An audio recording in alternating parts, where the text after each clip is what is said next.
என்னை அழிக்க ஒரு பொடியன் வருகின்றானா? வரட்டும், என் சுண்டு விரலை அவன் தலையிலே வைத்து இந்த பூமிக்கு இரையாக்குகின்றேன். மன்னிக்க வேண்டும் அரசி, இளம் பாலகனின் மாமிசம் தின்று நாட்கள் பல ஆயிற்று. தாங்கள் அனுமதித்தால் ருசித்து பார்ப்பேன்.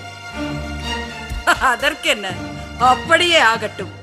வரட்டும் அந்த பொடியன். நம் சமையல் அறையை சுத்தப்படுத்தி வையுங்கள்.